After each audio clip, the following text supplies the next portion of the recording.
Ladies and gentlemen, thank you for joining us today for the 2020 edition of the OECD Green Growth and Sustainable Development Forum. The GGSD Forum is the OECD's flagship event on green growth, and this year is held for the first time entirely in a virtual format. Thank you very much indeed for being with us. This year, the overarching theme of the GGDS Forum is securing natural capital, resilience, risk management, and COVID-19. The forum will discuss the how to balance the sustainable use of natural capital and the need for the biodiversity protection, and how COVID-19 is reshaping the debate on how to address these challenges. Without further ado, let us move to the welcome remarks by the OECD Secretary General, Mr. Angel Gurria, who will officially open the 2020 GGSD Forum. Mr. Gurria has prepared a video message to us all.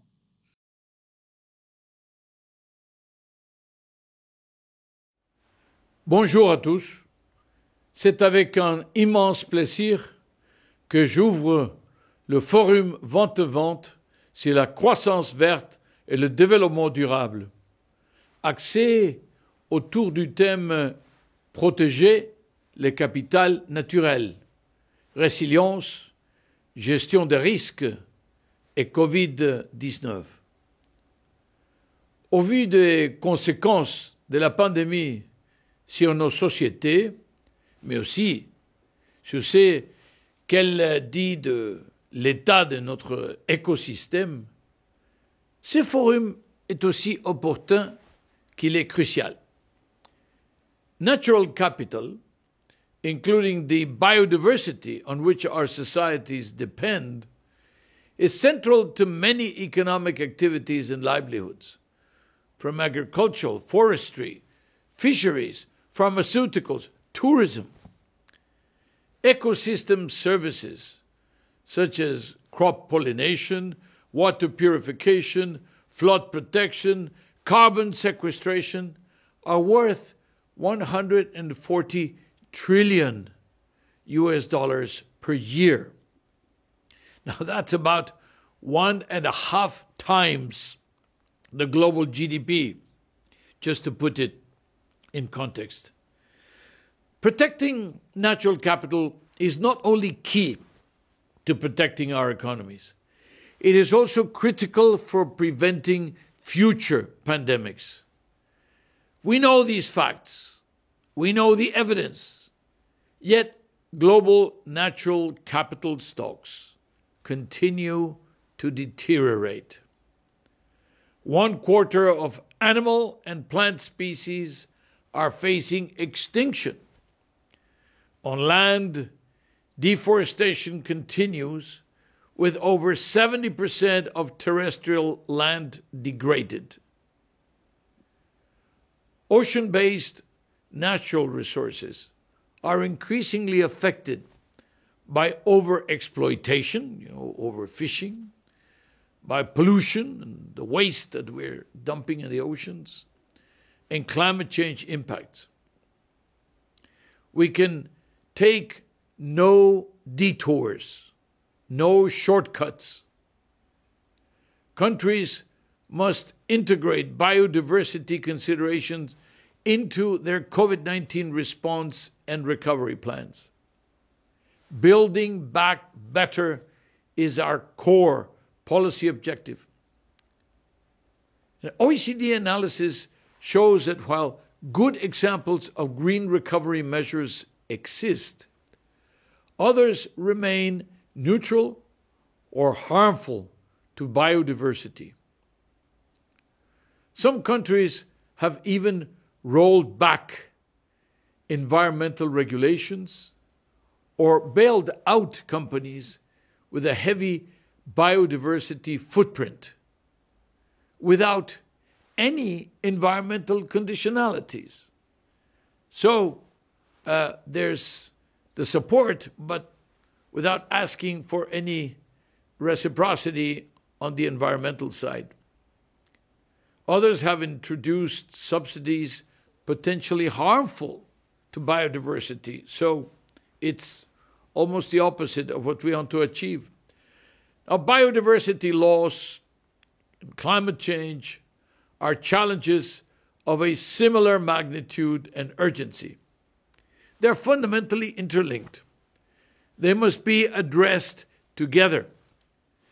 Nature-based solutions, such as protecting and restoring forests, can facilitate climate change mitigation, but also climate change adaptation, which deals with, well, the damage that has already been done. And it can do so by decreasing the risks of landslides, floods, also by acting as a carbon sink. Wetlands regulate water flows. They prevent coastal flooding. And they also reduce damage from storm surges and erosion. Now, let me highlight two priorities to safeguard our natural capital. First, we must mainstream considerations for nature into economic incentives and into regulatory frameworks. For example, integrated land use and marine spatial planning can help prevent biodiversity loss by reducing the conversion of biodiversity-rich areas and by minimizing the negative impacts of production activities. Moreover, we must ensure that growth in the food sector is geared towards the preservation of natural capital and resilience. Reorienting environmentally harmful agricultural subsidies, such as those provided to support intensive livestock production, towards targeted payments that preserve natural resources and that preserve the environment, would help significantly. Furthermore, better policies for fisheries monitoring, for fisheries sustainable management would improve the quality and durability of the ocean ecosystems. This would increase fisheries productivity while also tackling illegal and unsustainable fishing practices. Second, investment and financing decisions should better reflect natural capital considerations. Some countries are elaborating frameworks to identify green and sustainable investments, but we need consistent criteria and we need definitions. OECD's work on developing sustainable finance definitions and the taxonomies has highlighted similarities across national systems, underlining how these could provide a basis for a common global framework. So the ingredients are there to build it, to put it together. The OECD FAO guidance for responsible agricultural supply chains helps agribusiness and investors address risks to people and to the planet in global agricultural supply chains. It also helps them integrate biodiversity considerations into their business decisions. Our work on FDI qualities aims to maximize the impact of FDI on sustainable development, including firms' carbon footprints through their actions on climate change mitigation and access to sustainable energy.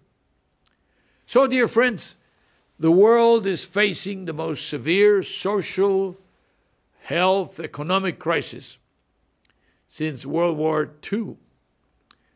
While managing the crisis and laying the groundwork for a resilient, green, and inclusive recovery, we must take immediate action to prevent further natural capital degradation. COP15, the Convention on Biological Diversity, which is happening next year in China, is a critical juncture to commit to this action. Let's not miss out on this unique opportunity to identify concrete ways to transform our relationship with nature and to transform it for the better, to develop, design, deliver better environmental policies for better lives. Thank you. Now let's return to the other participants. Indeed, as the Secretary General Gurria said, valuing our natural capital, and in particular biodiversity, is not just an environmental issue. At the OECD, we consider it to be an economic challenge that affects many sectors and actors. The ecosystem services that nature provides are vital for our society as well. Therefore, at the OECD, we are addressing the sustainable use of natural capital and biodiversity conservation in multidisciplinary ways through various committees with representatives of different government ministries and departments. We have representatives from some of these OECD committees as speakers in these various sessions over the 3 days of this forum. So without further ado, let me introduce our distinguished speakers. First, we are delighted to have Professor Partha Dasgupta with us today, who will give the scene-setting presentation for the forum. Professor Dasgupta will present some of the key findings of the independent review on the economics of biodiversity, which is also known as the Dasgupta Review. He is professor of economics at the University of Cambridge and has won numerous awards in his career, including being named Knight Bachelor of the Queen for his services to economics. We will have also 2 keynote speakers who will provide country perspective. We are honored to have Madame Bérengère Abba, Secretary of State for Biodiversity, Ministry of Ecological and Solidarity Transition from France. Also, she has been recently, by the way, elected by President of the United Nations Environment Assembly, UNEA. We are also delighted to have here Mr. Liu Ning. Thank you for being with us today. Again, he is the chief negotiator of CBD for China, the Convention on Biological Diversity. And he is also Deputy Director General of the Ministry of Ecology and Environment of the People's Republic of China. As the host country for the COP15 of the CBD, we are very looking forward to hear his views. Last but not least, we are honored to have Professor Luis Fresco to give us a keynote address on the role that the food system plays in ensuring a more sustainable development. Professor Luis Fresco is president of the executive board of the Wageningen University. She is also a member of the strategic advisory board of the FIO. Professor Fresco is also a member of a number of prestigious academic institutions, including the Royal Netherlands Academy of Arts and Science, and the Royal Swedish Academy of Agriculture and Forestry. So let's move to the first presentation. Please, Professor Dasgupta, the floor is yours. Thank you very much. It's an honor to be here with you.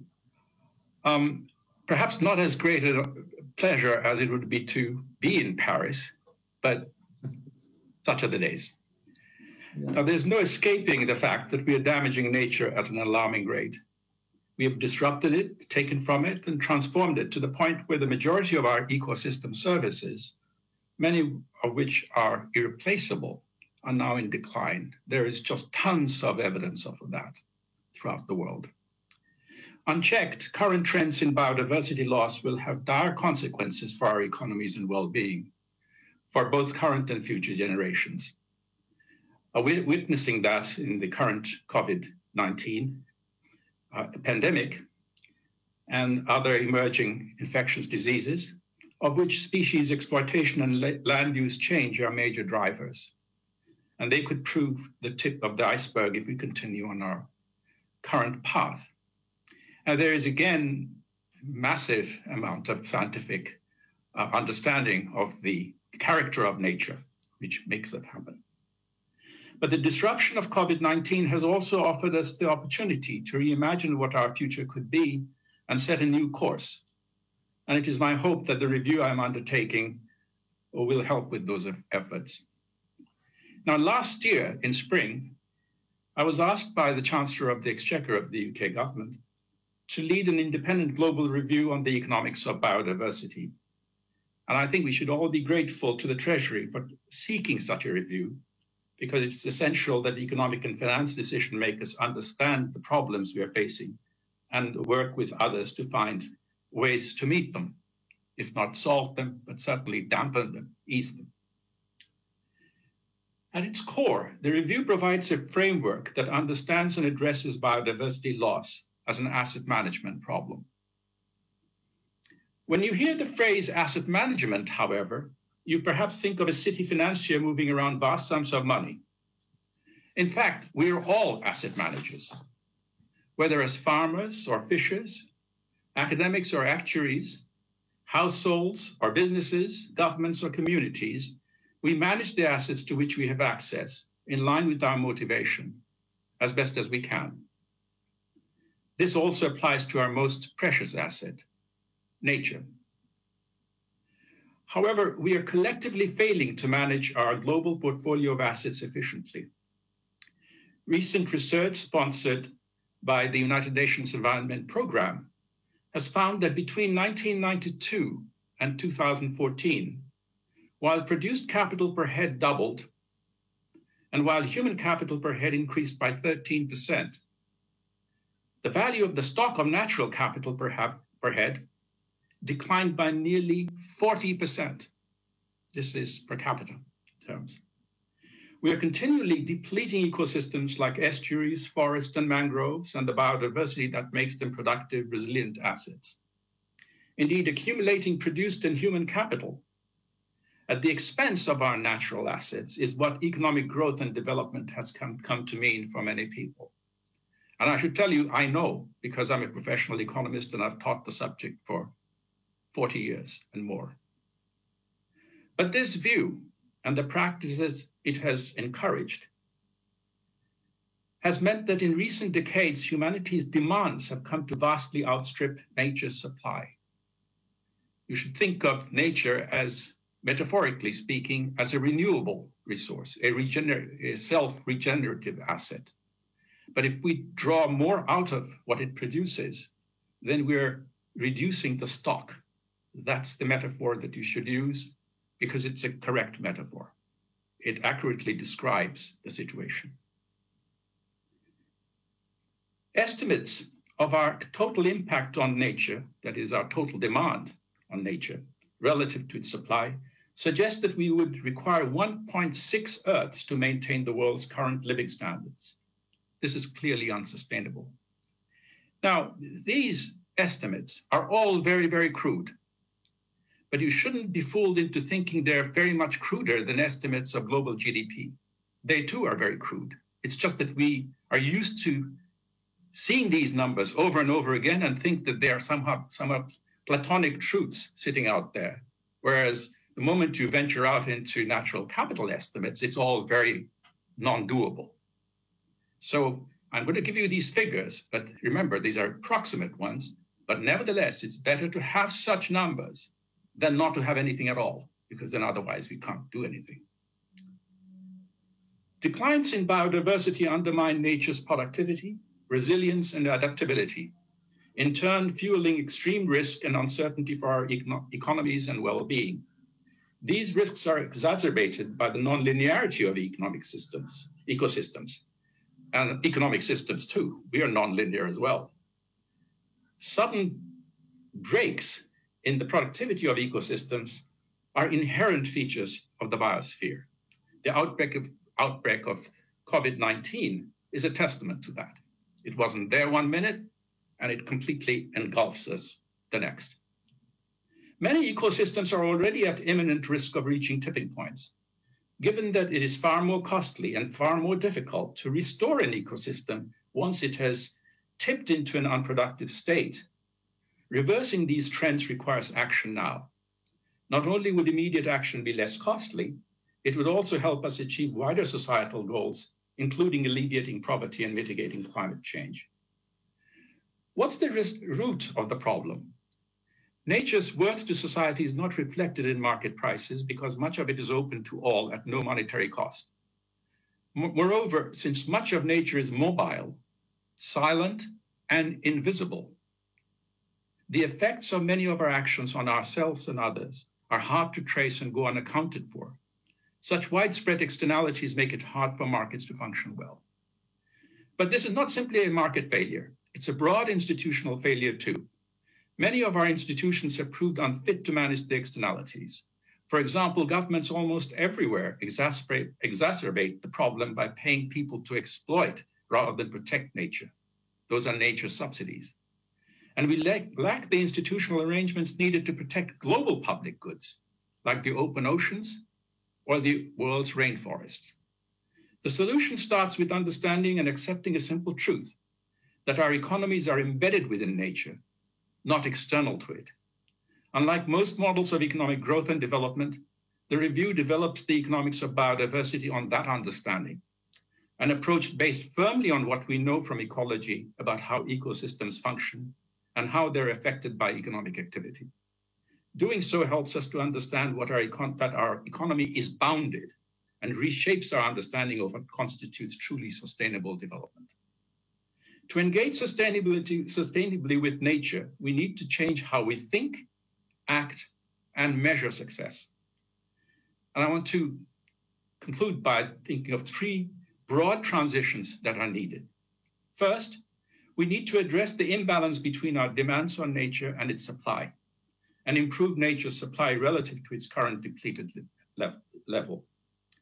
On the one hand, that means conserving and restoring our natural assets, and on the other, it means reducing our global ecological footprint. Technological advances certainly have the role to play, not least by improving the efficiency with which we consume and produce, but we cannot rely on technology alone. Consumption and production patterns need to be fundamentally restructured also. Growing human populations also have significant implications for our demands on nature. As well as improving women's access to finance, information, and education, support for community-based family planning programs can shift behavior and accelerate the demographic transition. It is, to me, a real puzzle that despite our worry about the concerns about the biosphere, the proportion of official development aid globally for family planning remains less than 1%. And yet we talk about women's empowerment, women's education, while 30% of women of between the age of 15 and 24 in poor countries remain illiterate. So there is an imbalance. Nature needs, secondly, we need to change our measures of economic success to guide us on a more sustainable path. Nature needs to enter economic and finance decision-making in the same way as buildings, machines, roads, and skills do. While GDP is indispensable for short-run macroeconomic analysis and management, it does not account for the depreciation of assets. GDP is gross domestic product, not net. It's not net of depreciation, including natural environment, of course.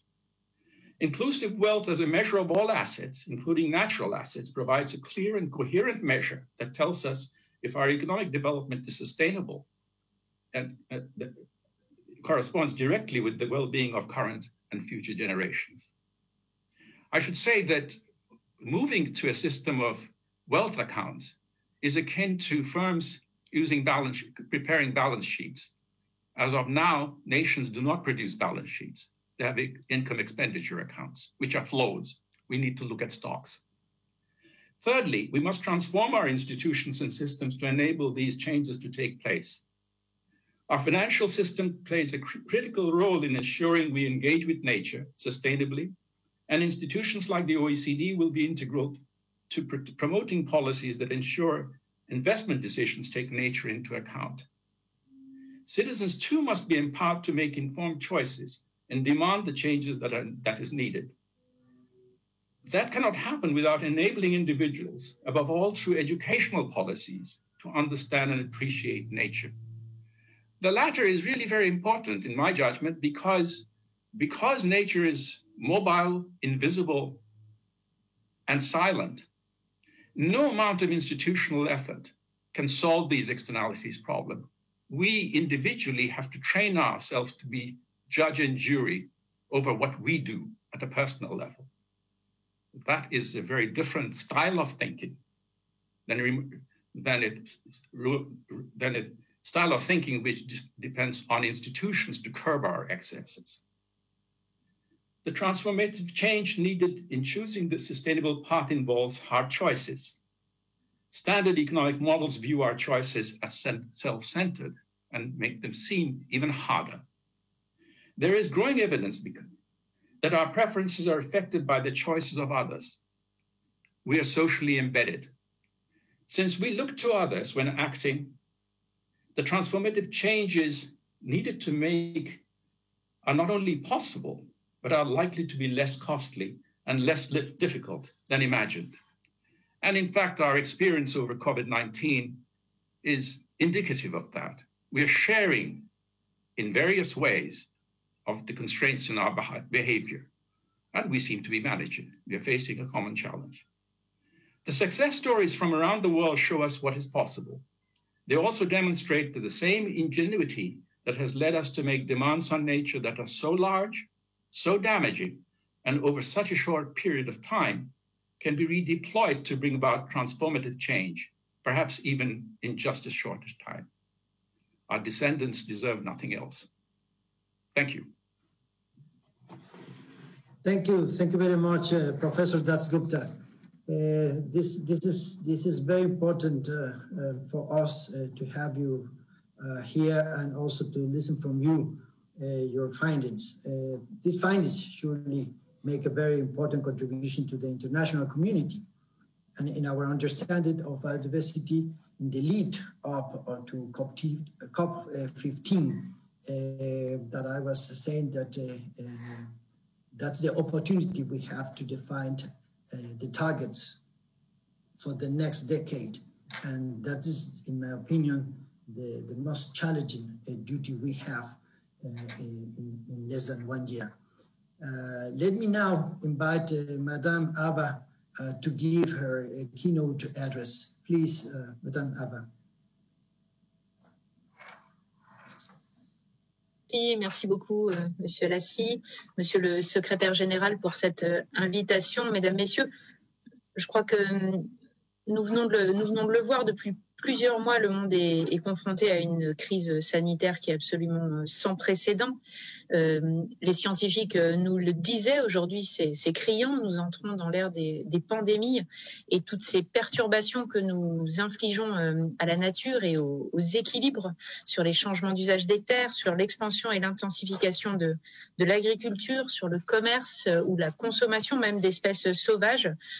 Aujourd'hui, nous voyons, nous avons ouvert une boîte de Pandore et en détruisant ces habitats naturels, nous avons perturbé tout ce qui était imaginable encore il y a quelques mois.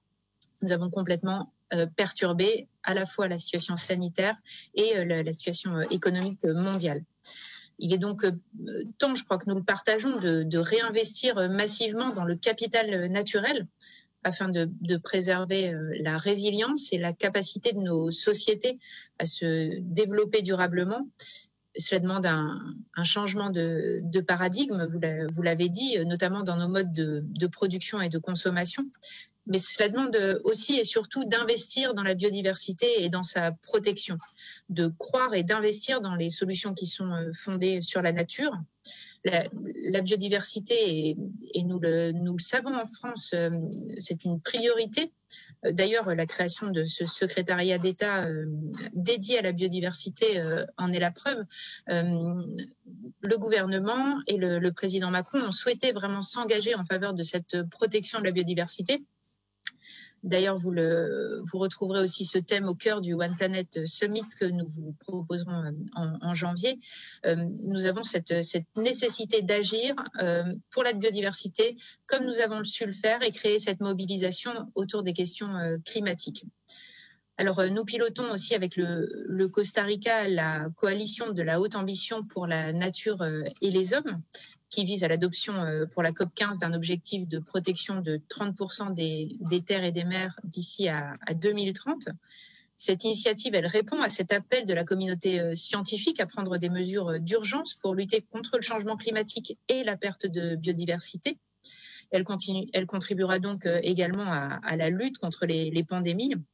Et je profite de cette occasion d'ailleurs pour inviter tous les pays qui le souhaiteraient à nous rejoindre dans cette coalition pour les échéances à venir. Nous devons aussi effectivement renforcer cette résilience et notre capacité d'anticipation et d'adaptation, ainsi que la coordination internationale. À cette fin, donc, la France a proposé de renforcer l'approche One Health afin d'intégrer pleinement les santé humaines, animales et environnementales dans nos politiques de prévention. Et dans cette logique, mon collègue, le ministre Le Drian, ministre de l'Europe et des Affaires étrangères, a présenté lors du dernier forum de Paris sur la paix une nouvelle initiative pour placer, je crois qu'il y a un problème technique, mais je n'en suis pas sûre, pour placer donc tous les experts de haut niveau et les conseils d'experts de l'Organisation mondiale de la santé, l'Organisation mondiale de la santé animale, l'Organisation pour l'alimentation et l'agriculture et le Programme des Nations unies pour l'environnement autour de la table pour améliorer cette connaissance scientifique au bénéfice des décideurs publics. Alors, au-delà, évidemment, nous mettons en place des réglementations et un contrôle international du commerce des espèces sauvages qui doivent également nous aider à lutter contre ces atteintes à la biodiversité et à endiguer le risque de zoonose. Ça va de pair avec une politique ambitieuse de lutte contre la déforestation et c'est ce que je porte également dans le cadre d'une stratégie nationale de lutte contre la déforestation importée qui a célébré cette semaine ses 2 ans d'existence. Nous réunissons les entreprises, les ONG, les experts et l'État, les services gouvernementaux autour de cette problématique à la fois au niveau national, européen et international pour mobiliser à la fois nos services dans des guides d'achat public plus responsables, mais aussi les entreprises avec un système d'alerte, par exemple, sur les chaînes d'approvisionnement pour qu'elles soient durables et que l'on puisse nettoyer des chaînes de production les produits importés qui pourraient favoriser la déforestation à l'autre bout du monde.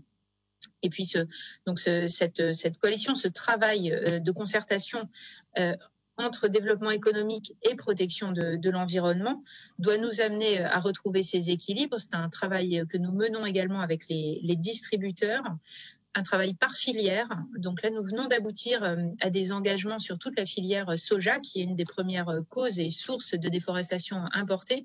Nous le poursuivrons aujourd'hui avec la filière cacao, qui est également très impliquée dans ce champ. Et puis, il y a beaucoup d'autres exemples de mobilisation au niveau national et international. Je pense par exemple à Act for Nature. Les pays membres de l'OCDE sont tout autant actifs en ces domaines. Je crois que nous le partageons. Nous devons également mobiliser toute la sphère financière et rediriger, réorienter les flux financiers vers la préservation de la biodiversité. C'est pourquoi nous participons à la TNFD, la Task Force on Nature-Related Financial Disclosure, un groupe de travail international qui est chargé d'élaborer un cadre méthodologique qui soit partagé et qui manque encore aujourd'hui pour évaluer les impacts, les dépendances et les risques des activités économiques et des investissements vis-à-vis de la nature. Alors, nous attendons beaucoup de ce travail collaboratif avec les entreprises, avec les investisseurs publics comme privés, pour mieux cibler et prendre en compte les enjeux environnementaux dans les stratégies et les prises de décision. Je crois qu'effectivement, c'est ce regard en termes de capital naturel et donc de responsabilité environnementale qui doit nous amener à travailler et à disposer d'outils pour permettre de mesurer ces impacts et de pouvoir réorienter nos politiques. Nous avons donc également un travail et une mesure de rapportage environnemental, aussi bien des acteurs et non financiers, et une certification des investissements verts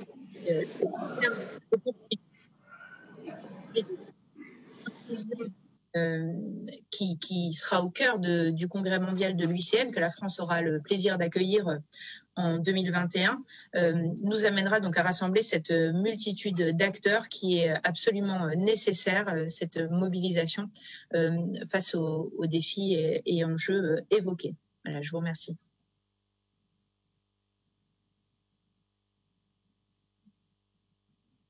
Thank you very much, Madame Abba.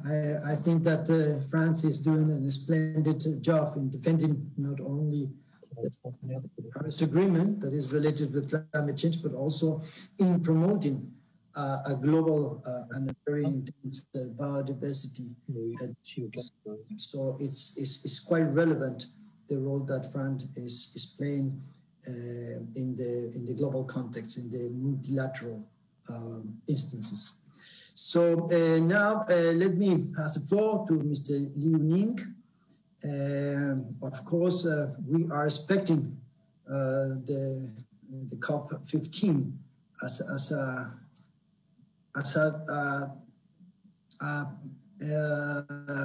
tipping point for the biodiversity policy.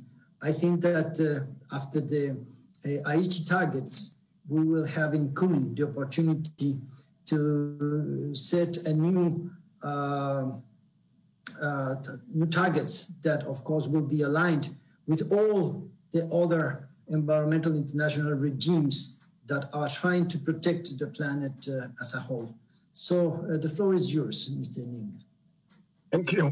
Thank you, Mr. Distinguished Professor Dr. Prata, distinguished Ms. Abba. Ladies and gentlemen, good afternoon, good evening. It is my great honor to attend this forum. I thank OECD for inviting me for this important event.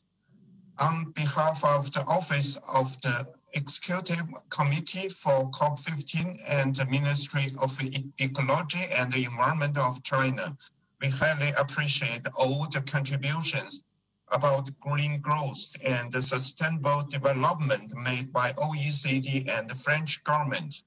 And I wish to thank all friends for your concern and support in this regard. Biodiversity is a foundation of ecosystem services, which underpins many economic sectors in tangible ways. It would be understood as the variability of genes, species, and the ecosystem that exist in the biosphere. Put simply, biodiversity allows nature to thrive and create an environment in which people, community, enterprises, and economics can be productive and can prosper. In light of the serious challenge presented by industrialization, the Chinese government had been advocating and working to advance ecological civilization, which is based on the tenets of harmonious coexistence between man and nature, all-round development, and sustainable prosperity.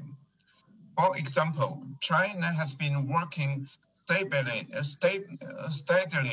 to put in place an ecological right line, which marks a crucial institutional innovation for national spatial planning and management. About a quarter of land is scheduled to be covered by the Red Line by the end of 2020.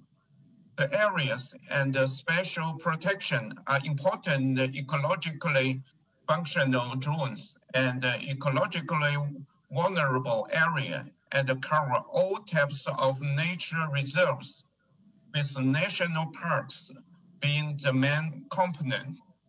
However, this is not equivalent to absolute protection for all areas, and is by no means no man's land or vacuum for development.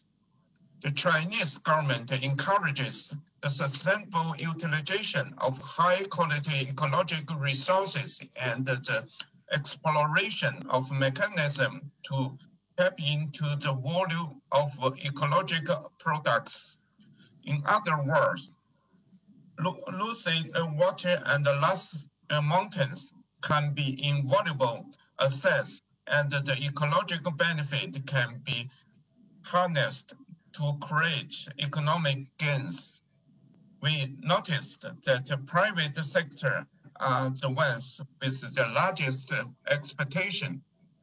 When we talk about biodiversity financing and biodiversity mainstreaming, however, government are the ones who have the obligation to guide private stakeholders' decision and avoid overuse or overharvest.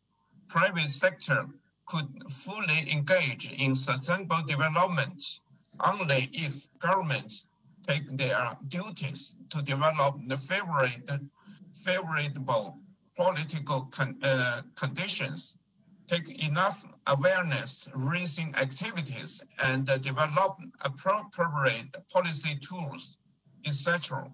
We can't mobilize enough private finance and improve biodiversity mainstreaming in all sectors if governments do not take action first.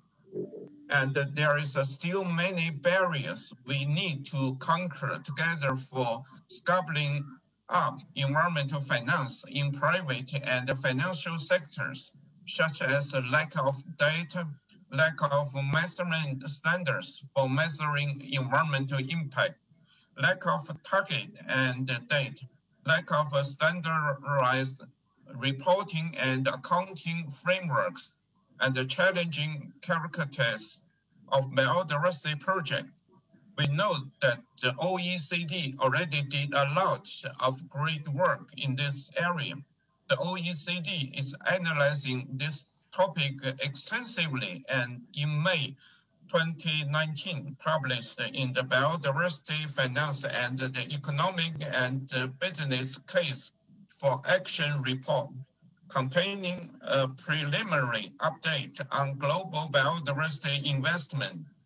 The OECD also published a report on tracking economic instrument and finance for biodiversity, drawing data from the policy.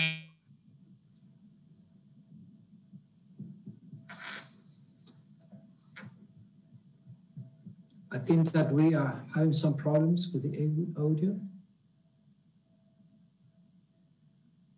Can we solve it?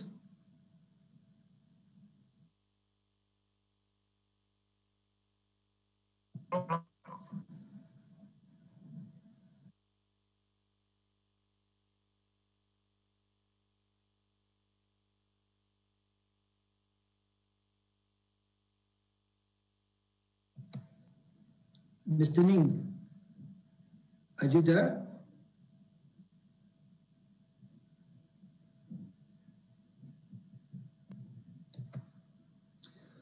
Well, I think that we lose the communication with Mr. Ning. So, Mr. Ning, are you there? If not, perhaps we can move to the next speaker and we return with Mr. Ning for the final conclusions and the discussion that we will have when we open the panel. So now I invite Madame Louise Fresco to participation. Please, Madame Fresco. Thank you very much. Ladies and gentlemen, distinguished delegates, it's a real pleasure to be here. As you probably know, agriculture and food, including forestry, are the largest users of natural resources. They are also essential, of course, to our well-being. And the COVID-19 pandemic has shown that a well-fed, healthy, non-overweight population stands a much better chance to survive. So I would like to say, although it's unusual to do so, that our most important capital perhaps is really our human population, and keeping that population healthy and in balance with the rest of the natural environment is part of our story. Now, it's not very easy to talk about natural resources in a general way. A lot is actually counterintuitive. It's not what you think. It's not necessarily true that local production is better for the environment or better a producer of food. It's also not true that all biodiversity, from the standpoint of producing food, it has the same value, apart from the moral value we may attach to biodiversity in theory. So let me walk you through 3 types of natural capital that I feel we should distinguish and for which we need separate policy and investment actions. One is, of course, biodiversity, but not necessarily all biodiversity. The genetic resources of animals, plants, and bacteria are really important when it comes to producing food for the future. And I'm emphasizing the bacteria, soil bacteria, plant bacteria, our own gut bacteria, because they're overlooked, but may be quite essential to the future.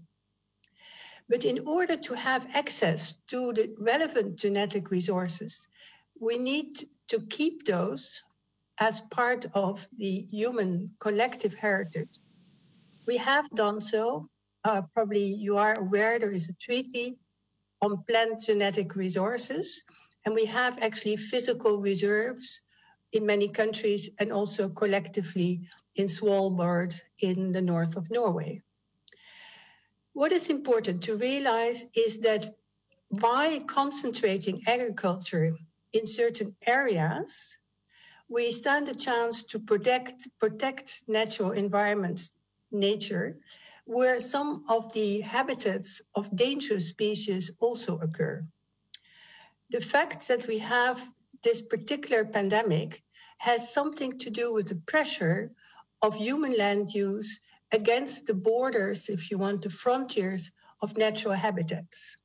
So natural habitat protection, but not necessarily for the reason of resource, of biodiversity, but also to keep, in a way, a separation between human and wild species can be very important. We need gene banks, and we possibly need more gene banks for species that we don't know the value of exactly. Bacteria, fungi, those are important things. Probably the only way to keep this secure from a financial point of view is to create a collective fund for the whole of mankind and try to also pool these resources. As I said, we're trying to do this, but we're not yet there. A financing mechanism somewhat similar to a climate fund might help here. The second very important resource is soil. Soil nutrients, but also actually space. What we see with 60% of people now living in cities is that there is an enormous pressure on the land. And that pressure leads, of course, to eroded soils, to loss of soil nutrients, and to a lot of problems whereby actually productivity goes down. We need to supply some of those nutrients. They're not naturally all in the soil. So this is where the natural capital of the soil needs to be safeguarded, but also where we need additions. For example, wise use of fertilizer, wise use of manure. One of the interesting discussions of today has to do with land sharing or land saving. Should we concentrate all food production in certain areas and leave the rest for biodiversity? Or should we, on the reverse, try to keep as much biodiversity within agricultural land? For example, through flowering borders and so on. The answer to that depends, of course, on location-specific situations. The third natural resource is, of course, water. Water is scarce, not at a global level, but certainly locally, and increasingly so with fluctuating and changing climate, particularly, for example, around the Mediterranean, in parts of China, parts of Middle America. And water saving is actually one of the things we can do quite easily.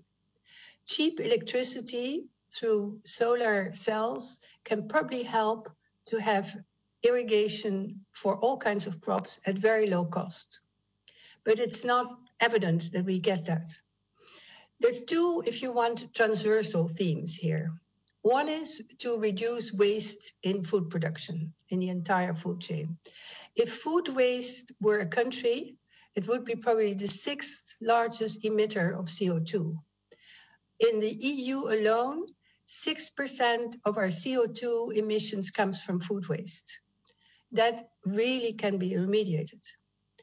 The second one is we can do so much better in order to retrieve valuable components, meaning nutrients, from food waste, from our sewage systems, and reuse them again.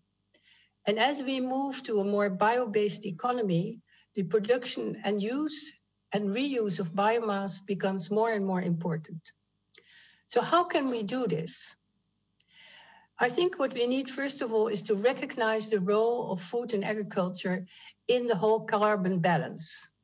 And possibly mechanisms like a carbon bank or tradable emissions related to a bank and a financing system may be a very good idea. Secondly, we probably need investment in innovation quite soon. And having a fixed percentage in GNPs, but also collectively as a commitment under certain international treaties would be very useful. It's very obvious that innovation can help to reduce some of the negative impact.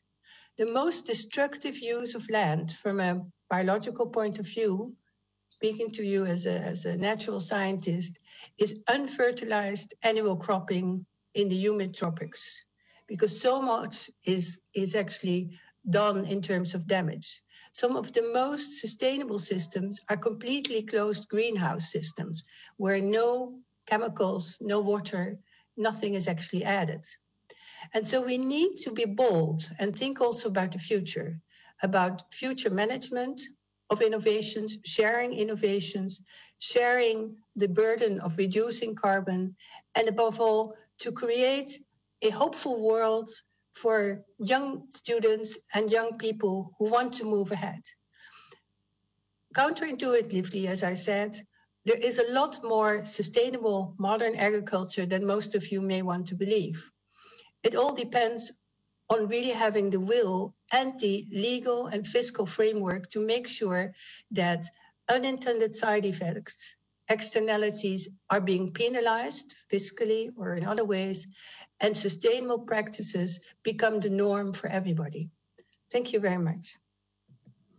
Thank you, Madame Fresco. I'm reading that we have some problems with the video sound, and also we lost connection with Mr. Ning. So we will ask him to bring us the speech that he was giving to us. So all these video conferences, speeches will be available in our conference website. We have a special site for all this event during the 3 days. Oh, Mr. Ning is back. So now it's the time to close the panel. Thank you for being here with us. So I will ask you, panelists, just 1 minute message for the audience, how to build back better, build back greener, bluer. I think that is the challenge, that is the willing of many of our governments, but also the ambition that we have in the population. We would like to see again wildlife in our cities.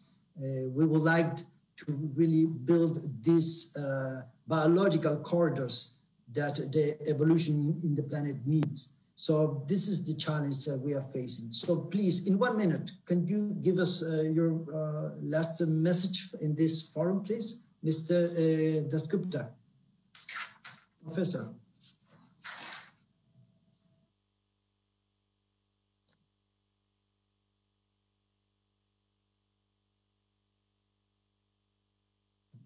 Can you turn on your microphone? Sorry, Dr. Dasgupta, we couldn't hear. I'm very, very sorry. I should have been more alert. There are many summaries one can make, but I'll speak to the one which you introduced me with, which is that we need to change the way we conceive economic progress. Now, these psychological matters are extremely important because they color the way we see ourselves in the biosphere, within nature. And for far too long, we have placed ourselves at the center of the universe. We pretend we don't, we are enlightened, we're a small speck, but when it comes to social issues, our own lives, we think of ourselves as central. And that is a habit which is very hard to get, probably impossible, but we should try, and education may be the way forward. Thank you. It is true. We need more education. Madame Abba, please, the floor is yours.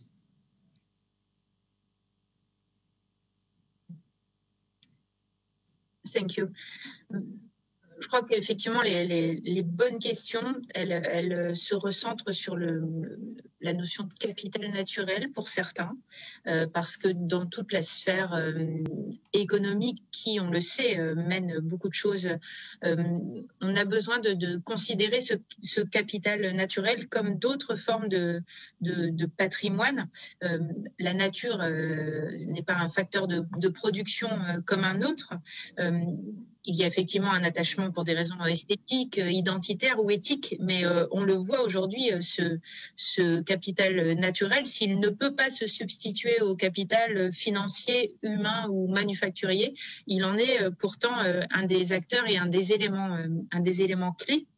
Donc, on a conscience aussi de cette nécessaire diversité biologique et pour la préserver, pour qu'elle puisse être considérée comme une assurance face aux chocs exogènes et endogènes, et par rapport à cette dégradation du capital naturel que l'on connaît aujourd'hui et que l'on sait comme irréversible. C'est vraiment effectivement cette question de la représentation que nous avons de la nature et de notre place dans ou vis-à-vis du vivant et de cet espace naturel. Je crois que là-dessus, c'est un cheminement très personnel, en fait, cette notion de sobriété, sans doute, vis-à-vis des ressources et de l'utilisation que nous en faisons, qui est sans doute la clé. Mais ça, je crois qu'aucune politique ne l'impose.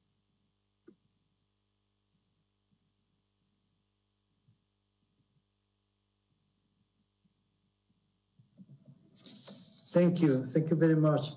It is true. Madame Fresco, let me go first with you, and at the end with Mr. Ning, because we lost connection with him, and perhaps he will be able to send a more complete message at the end. So, Madame Fresco, please. Thank you. Well, obviously, as a university leader, I cannot be against more education. Moi, je peux pas dire autre chose que l'éducation. But I think we really need also to have the possibility for people not to be confused by choices. What is in the supermarkets, for example, needs to be sustainable. And that requires a commitment, a long-term social contract, if you want, of all the players in the food chain, right from the inputs all the way to the consumer organizations. If we can do that and have in that also incorporated criteria and indeed penalties for pollution, I think we can move towards a more sustainable food system. So I think that needs to be there in parallel to more highfalutin ideas about changing our morals. Yes, we need that too, but let's start with the practicalities. Thank you very much. Now, Mr. Nink, could you give us your final thoughts about this panel, please? Okay, thank you. Do I have 1 minute, 2 minutes, or less? 2 minutes. Okay, thank you. Thank you for your kindness. In the face of the tremendous impact of COVID-19 on its economy, China remains committed to pursuing ecological protection and green development as its priorities and will press ahead with its planned biodiversity conservation project and program. China stands for multilateralism and is committed to building a community with a shared future for mankind. China will actively participate in global biodiversity governance and contribute to global ecological civilization and to a shared future for all life on Earth. China stands ready to join the international community in building a clean, beautiful world thriving with life. For the last minutes, back to your question. We think securing the nature capital is a complex problem. The urgent challenge today is to make a consensus by all stakeholders and sectors. These challenges tend to be most pressing in the case of non-material services by nature capital, which tend to be less attractive to private sector. In most cases, these services often have no prices attached to them, and there is no revenue to finance projects. So that the government need to develop financial instruments in innovative ways to overcome these challenges. China has used a gamut of fiscal and tax incentives to tackle these challenges. Finally, in short, nature capital is not only an ecological liability, but a social and economic liability too, which need the government's macro management. Thank you, moderator. Thank you. I would like to thank our distinguished panelists for sharing their insights to kick off this year's OECD Green Growth and Sustainable Development Forums. Thank you very much indeed for your participation today.